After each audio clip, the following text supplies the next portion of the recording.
حضرت عبداللہ ابن عمر رضی اللہ تعالیٰ عنہ بیمار ہو گئے، شدید علیل تھے، طبیعت مبارک میں کمزوری آ گئی، کچھ کھانے کو دل نہیں کرتا تھا، گھر والے بار بار کہتے کچھ کھا لیجئے کچھ کھا لیجئے، نہیں کھاتے تھے۔ بالآخر حضرت نافع آپ کے غلام تھے، ان سے کہنے لگے کہیں سے مچھلی مل جائے نا تھوڑی سی تو میں کھاؤں گا۔ تو کہتے ہیں میں سارے مدینے میں ڈھونڈتا رہا، مچھلی نہ ملی، اگلے دن بھی ڈھونڈی تو نہ ملی، تیسرے دن بھی ڈھونڈی تو نہ ملی، تو فرمانے لگے یار بس چھوٹی سی خواہش ہے، کوئی فرض نہیں ملتی تو رہنے دے۔ کہتے ہیں چوتھے دن مچھلی مل گئی، میں 1.5 دینار کی مچھلی لایا، لا کے حضرت عبداللہ ابن عمر رضی اللہ تعالیٰ عنہ کے سامنے جو مچھلی رکھی تو آپ نے لقمہ روٹی کا توڑا تھا، مچھلی کو لگانے لگے کہ دروازے پہ فقیر نے آ کے آواز دی کچھ کھانے کو دو۔ تو حضرت عبداللہ ابن عمر نے روک لیا اور ہنسے۔ کئی دفعہ دے ہم بھی دیتے ہیں پر ہمارا چہرہ دیکھنے والا ہوتا ہے، اتنے ہم غصے میں ہوتے ہیں، دے دیتے ہیں، لیکن جو تھلوٹیں ہوتی ہیں نا چہرے والی وہ گنی نہیں جاتی۔ ہنسے، فرمایا دیکھو میرا اللہ کتنا کریم ہے، وہ مجھے بچانا چاہتا، اٹھا بار دیا جا کے۔ تو خادم اب حکم کا پابند تھا، وہ لے تو اللہ تو کر نہیں سکتا تھا، وہ گیا اور جا کے دے آیا۔ فقیر جب سارے محلے سے آٹا اکٹھا کر لیتے ہیں تو پھر ایک جگہ جا کے بیچتے بھی ہیں۔ دے آیا، وہ 2 گلیاں آگے گزرا تو میں پیچھے دوڑا گیا، میں نے کہا سچ بتا کھانی ہے کہ بیچنی ہے؟ وہ کہنے لگا جو بھی سبب لگ جائے کر جاؤں گا، آپ نے دے جو دی ہے۔ تو کہتے ہیں میں نے اسے کہا کہ یہ 1.5 دینار کی میں نے خریدی تھی، اگر تو 2 دینار کی مجھے بیچ دے تو آج کل مچھلی مدینے میں مل نہیں رہی، تو میں اپنے آقا کو دے دوں گا، وہ یہی کھائیں گے، بیمار ہیں۔ تو کہنے لگا جی بسم اللہ، مجھے کیا اعتراض ہے، 2 دینار مل رہے ہیں، 1.5 کی مچھلی، اور 1.5 کی بھی کسی نے نہیں خریدنی تھی، اب تو پک گئی۔ فرماتے میں نے 2 دینار اس کو تھمائے، وہ مچھلی اس سے خریدی اور خرید کر کے میں لا کے حضرت عبداللہ ابن عمر کے سامنے دوبارہ رکھی۔ تو فرمایا یہ کیسے آ گئی؟ میں نے کہا حضور 1.5 کی خریدی تھی اور پھر فقیر کو دے دی، اب اسی سے میں 2 دینار کی خرید کے لایا ہوں، آپ قبول فرمائیں۔ تو فرمانے لگے تم نے اچھا نہیں کیا، اب اس طرح کرو 2 دینار بھی اسے دے اور مچھلی بھی واپس دے آؤ۔ عرض کی حضور کیوں؟ فرمایا تم نے قرآن نہیں پڑھا؟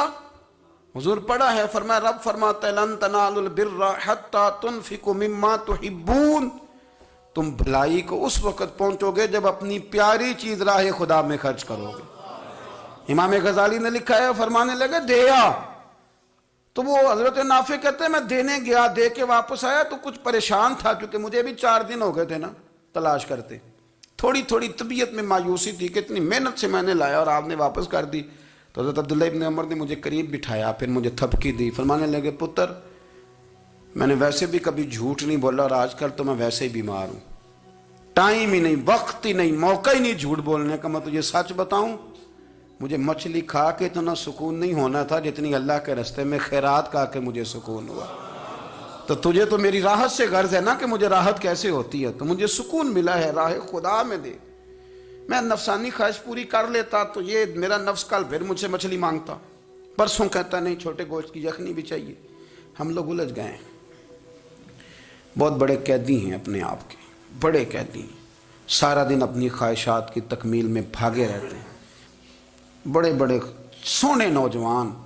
میں ان پہ تنقید نہیں کرتا، مجھے ان پہ ترس آتا ہے، جب میں رات کے اندھیروں میں انہیں ٹیلی فون لے کے چوکوں میں کھڑے دیکھتا ہوں تو مجھے رحم آتا ہے۔ میں کہتا ہوں دیکھو نفس کی خواہش کے پیچھے یہ کیا مثلاً آخر کیا ہے اس میں، ایک عورت کے پیچھے تباہ کر لیا اپنے آپ کو، یعنی زیادہ سے یہ کوئی مقصود ہے، یہ کوئی مقصد حیات ہے جس کو مقصد بنا لیا ہے؟ میرے عزیز بات کو سمجھ لیں، اتنا خوبصورت آدمی ہے اور اتنا اس کا اونچا قد کاٹ ہے، اور کیا کس کے پیچھے یہ بھاگا ہوا ہے؟ بڑا سمجھدار، دانشور، عقل مند آدمی، ذی روح بندہ، لیکن اس کا سٹیٹس آپ یہ ملاحظہ کریں کہ وہ 20-40 ہزار کی خاطر جھوٹ بولتا ہے، دھوکہ دیتا ہے، فریب اور فراڈ کرتا ہے۔ ہم اپنی نفسانی خواہشات کے پیچھے اس طرح بھاگتے ہیں کہ ہم اصل سے رہ جاتے ہیں۔ میری باتوں کی سمجھ آ رہی ہے آپ حضرات؟ تھوڑا تھوڑا کر کے، ایک ایک کر کے ان کی باتیں کم مانیں۔ وہ ضروری تو نہیں نا کہ سویرے ناشتہ بازار سے اپنی مرضی کا تگڑا کیا ہے، بازار سے لا کے پوڑیاں چنے بہترین کھائے، اور پوڑیاں چنے ابھی کھائے نہیں، شاپر میں ڈالے ہوئے ہیں، اور وہ لے کے ابھی آ رہا ہے تو ساتھ ہی رستے سے گوشت بھی چھوٹا اچھا لگا تو 2 کلو وہ بھی لے آئے کہ پوڑیاں چنے کھاؤں گا اور دوپہر کے لیے گوشت پکاؤں گا۔ وہ پہلے یہ تو کھا لے صاحب، اس سے تو نجات پا لے۔ یہ پتہ نہیں ہضم ہوتا ہے کہ کچھ اور کرتا ہے تیرے ساتھ، لیکن وہ گوشت بھی ساتھ لے آیا۔ یعنی ٹیبل پہ، ناشتے کے ٹیبل پر بیٹھ کے فیصلہ ہو رہا ہوتا ہے کہ ہم نے کیا کھانا ہے، ہم نے کدھر جانا ہے۔ سنگیو یاد رکھو، باتوں کو سمجھو اور غور کرو۔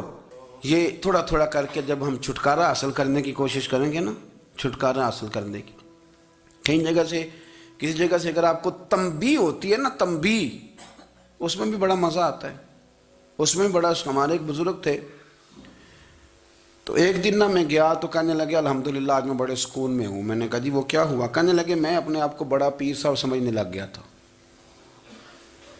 تو ایک وابڈا کے کسی آدمی سے کام تھا، تو میرے ایک دوست نے مجھے کہا کہ پیر صاحب اس کو ٹیلی فون کر دیں، سنا ہے آپ کا عقیدت مند ہے۔ میں نے اس بندے کو ٹیلی فون کیا تو کہتا ہے پیر صاحب میں عزت آپ کی بڑی کرتا ہوں پر یہ کام نہیں ہو سکتا۔ کہتے ہیں جب اس نے مجھے کہا نا تو کچھ بھی نہیں، تو مجھے بڑا مزہ آیا ہے، ورنہ میرا تو نفس پھول گیا تھا۔ میں تو سمجھتا تھا کہ جو میں کہتا ہوں ویسے ہی ہو جاتا ہے۔ کہتے اس نے تھوڑا سا نا مجھے لیول میں کیا ہے، مجھے مزہ آیا۔ یہ لوگ نا اپنے اوپر بوجھ ڈالتے تھے، یہ تھوڑا تھوڑا پیچھے ہٹتے تھے، یہ سمجھتے تھے کہ اس طرح تو ہماری تکمیل رہ جائے گی۔ صبح سے شام تک اگر اسی نفس کی باتیں مانتے جائیں گے تو خرابی کرے گا۔ دولت کا نشہ ہے بھائی، دولت کٹھی کرنے والا کسی جگہ سیر نہیں ہوتا، حسن کا نشہ ہے، حسن کا نشہ ہے۔ حضرت ابوبکر شبلی رحمۃ اللہ علیہ فرمایا کرتے تھے جو تیری بیٹی کو خوبصورت سمجھ کے اس کے ساتھ نکاح کرنا چاہے اسے بیٹی نہ دینا۔ حضرت جی کیوں؟ فرمایا حسن تو تھوڑے دن کے بعد ختم ہو جائے گا، پھر وہ اس کی قدر نہیں کرے گا، وہ تو کہیں اور منہ مارتا پھرے گا۔ حضرت ابوبکر شبلی رحمۃ اللہ تعالی علیہ کی بیٹی خوبصورت تھی، ایک نوجوان کہنے لگا میرا نکاح کر دیں۔ آپ فرمانے لگے پتر تو 1 مہینے کے بعد آنا، کر دوں گا۔ بڑی موٹی تازی خوبصورت صاحبزادی، تو حضرت نے اسے دوائی کھلائی، اسے پخانے لگ گئے۔ جو پخانہ کرتی ایک مٹکے میں سنبھال دیتے۔ تھوڑا وقت گزرا تو وہ ہڈیوں کا پنجر بن گئی، مہینے بھر میں دست اتنے آئے کہ کمزور ہو گئی۔ تو ابوبکر شبلی 1 مہینے کے بعد نوجوان کو بلایا، فرمایا ادھر آ تیرا نکاح کروں۔ بچی دکھائی تو وہ کمزور بستر پہ پڑی، فرمایا شادی کر۔ کہنے لگا اس سے نہیں میں نے کرنی۔ فرمایا یہ وہی ہے؟ کہنے لگا جی نہیں۔ فرمایا تو کہتا تھا مجھے عشق ہے، کدھر گیا تیرا عشق؟ کہنے لگا حضرت صاحب آپ کیسی بات کر رہے ہیں؟ فرمایا ادھر آ۔ پھر وہ مٹکا جس میں گند رکھا تھا وہاں لے گئے، فرمانے لگے تیرا اس کے ساتھ عشق تھا، یہ ہے تیرا عشق۔ فرمایا اسے تو میں 4 دن روٹی کھلاؤں گا پھر تندرست ہو جائے گی، لیکن میں دیکھنا چاہتا تھا کہ تو میری بیٹی سے پیار کرتا ہے یا اس کے چہرے پہ آنے والی کچھ وقت کے لیے سرخی سے پیار کرتا ہے، اس لالی سے پیار کرتا ہے جو جوانی کے وقت بچوں اور بچیوں پہ آتی ہے۔ کس چیز کے دل دادا؟ یعنی کیا مطلب؟ نفس کی غلامی، سراسر غلامی، اور پلٹ پلٹ کے اور بڑے بڑے سیانے بندے چھوٹی سی خواہش کے لیے، بڑا سمجھدار آدمی، بڑا سیانا بندہ۔ میں ایک بڑے بزرگ عالم تھے، میں ایک دفعہ ملنے گا تو پائے پکا رہے تھے،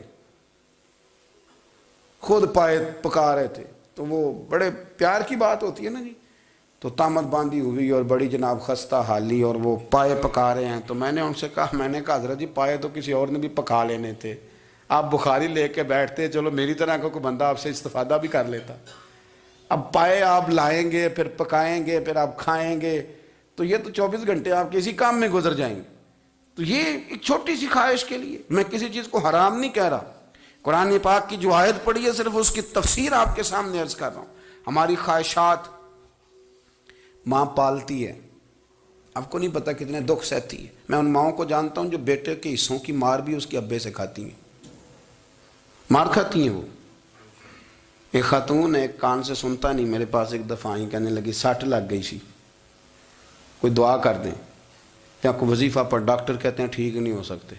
میں نے کہا باجی صحیح بتاؤ مسئلہ کیا ہے؟ کہنے نہیں کچھ بھی نہیں، مسئلہ کیا ہونا ہے، پتر غلط نکل آیا ہے، اس کا باپ روز مارتا ہے، آج میں آگے گئی ہوں تو اس نے ایک تھپڑ میرے کان پہ مار دیے، تو پردہ پھٹ گیا۔ مائیں مار کھاتی ہیں، لیکن وہ پتر جس کو بڑی محنت سے پالا ہے، وہ جوان ہوتا ہے تو اماں سے کہتا ہے تجھے چھوڑ دینا ہے، پر جس لڑکی سے میرا ٹیلی فون پہ رابطہ ہے اسے نہیں میں نے چھوڑنا، وہ نہیں چھوڑ سکتی، ہر شے کچل جاتا ہے وہ۔ اماں کبھی لیٹ کے رات کو سوچتی ہے کہ یہ تو میری کل کمائی تھی، میں تو آج بھی اس کے حصے کے تھپڑ اپنی گالوں پہ برداشت کر رہی ہوں، تو یہ کدھر گیا؟ اردشیر نام کا بادشاہ تھا، حضرت محدث ابن الجوزی آج سے کچھ 700 سال پہلے لکھتے ہیں۔ اردشیر بادشاہ بڑا خوبصورت تھا، جوان تھا، بڑا عقل مند تھا۔ اس نے اس طرح کہ قریب کی ساری ریاستوں پہ قبضہ کر لیا۔ بڑا عقل مند زیرک تھا، قبضہ ہو گیا۔ ایک بادشاہ بڑا سخت تھا، اس کے ساتھ جب پنجہ آزمائی ہوئی تو اردشیر کہتا ہے اس پہ میرا قبضہ نہیں ہو رہا تھا، اور جب ہم نے ساری ریاستوں نے مل کے اس پر حملہ کیا تو ایک قلعے کے اندر قلعہ بند ہو گیا۔ اردشیر بڑا خوبصورت آدمی تھا، بڑا سمجھدار تھا، تو وہ بادشاہ قلعہ بند ہو گیا، اس نے کہا نکلنا ہی نہیں۔ اب وہ اندر بند ہے، یک بارگی حملہ کیا تو وہ بڑا قلعہ تھا، اس میں بند ہو گیا۔ اس بادشاہ کی نا جس پر حملہ کیا، اس کی بیٹی اچانک ایک دن قلعے کی دیوار پہ چڑھی تو اردشیر کے حسن و جمال کو دیکھا تو عاشق ہو گئی، اور اپنے ہی باپ کے خلاف اسے کہنے لگی کہ اگر تو میرے ساتھ شادی کا وعدہ کرے نا تو میں تجھے رستہ بتاتی ہوں حملہ کرنے کا۔ اس نے کہا میرا وعدہ رہا، تو رستہ بتا۔ اس نے رستہ بتایا اس لڑکی نے، اور بادشاہ نے حملہ کیا تو اس کا باپ قتل کیا، اس علاقے پہ قبضہ کیا شادی کے وعدے پر۔ ہاں نفسانی خواہش بندے کو اندھا کر دیتی، نہیں سمجھ آتی اس کو میں کدھر جانا ہے، اندھا کر دیتی۔ حملہ کیا، اور جب اس لڑکی کو لے کے آیا نا اپنے محل میں، تو پہلے دن شادی کی پہلی رات تھی، تو بستر بچھایا کنیز نے، تو وہ کبھی کروٹ ادھر بدلتی کبھی ادھر بدلتی، تو بادشاہ کہنے لگا کیا ہے؟ کہنے لگی بستر میں کچھ ہے، مجھے تکلیف دے رہی۔ اس نے چراغ جلائے اور جب بستر اٹھایا تو ایک اتنا سا دھاگا نکلا۔ دھاگے سے عموماً تکلیف نہیں ہوتی، تو اس نے کہا تو اتنی نرم و نازک ہے کہ دھاگا؟ کہنے لگی میرا باپ نا میرے ساتھ اتنا پیار کرتا تھا کہ روز میرا بستر بھی خود بچھاتا تھا، اور اس نے آلہ رکھا ہوا تھا، وہ ناپتا تھا کہ کوئی پایا اونچا نیچا تو نہیں، میری بیٹی کا بیلنس سوتے وقت خراب نہ ہو جائے، اور میرے لیے گوشت اور کپڑے بھی خود پسند کر کے لاتا تھا، کھانے پینے کا خود خیال کرتا تھا۔ اردشیر کہنے لگا اچھا وہ اتنا پیار کرتا تھا، اور پھر تو نے اس کے ساتھ کیا کیا؟ کہنے لگا بلاؤ کنیزوں کو بلایا، فرمایا اس کو اٹھاؤ اور جلاد کے پاس لے جاؤ، اسے کہو کہ اس کے بال ایک گھوڑے کے ساتھ باندھے، پیر دوسرے گھوڑے کے ساتھ باندھے، اور ایک گھوڑا ادھر بھگا دے، کدھر بھگا دے۔ یہ جس کے باپ نے اتنا پیار کیا، یہ نفس کی اتنی غلام ہے کہ اس کی وفادار نہیں رہی تو میری وفادار کیسے بنے گی؟ جس نے اتنے نازوں سے پالا کہ دھاگا اسے برداشت نہیں۔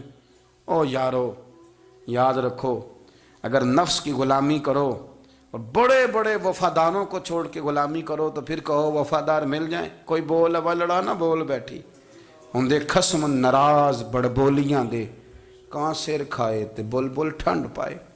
بڑے فرق نہیں سجنا بولیاں دے، جڑیاں خصماں دی وچ رضا وسن، پاگ جاگ جاندے انہاں گولیاں دے۔ آپ ادلیاں نو سردار پین تکے تے شرما والیاں نو چوٹے ڈولیاں دے۔ اپنے نفس کے پیچھے چلو گے تو یہ تباہی ہے۔ جب ہم نے کسی سے وفا نہیں کی تو یہ کیا امید ہوئی کہ دنیا ہم سے وفا کرے گی؟ اللہ رسول کی مرضی کے مطابق اصول پسند زندگی بنائیں، ایک ایک کر کے اپنی خواہشات سے پیچھے ہٹیں، تھوڑے پہ گزارا کرنا سیکھیں، اپنے نفس کو سمجھائیں۔ ضروری نہیں کہ روٹی ہر وقت مزے کے لیے کھائی جائے، کبھی کمر سیدھی کرنے کے لیے خشک روٹی بھی کھا کے دیکھو، کبھی سادہ کھانا اس پہ بھی اکتفا کرو، کبھی تھوڑا کھر کے اچھے طریقے سے سادے کمرے میں بھی اللہ کو یاد کر کے دیکھو۔ نفس کے پیچھے نہ بھاگیے گا، تباہی کرے گا۔ رب کریم سمجھنے کی توفیق رفیق عطا کرے۔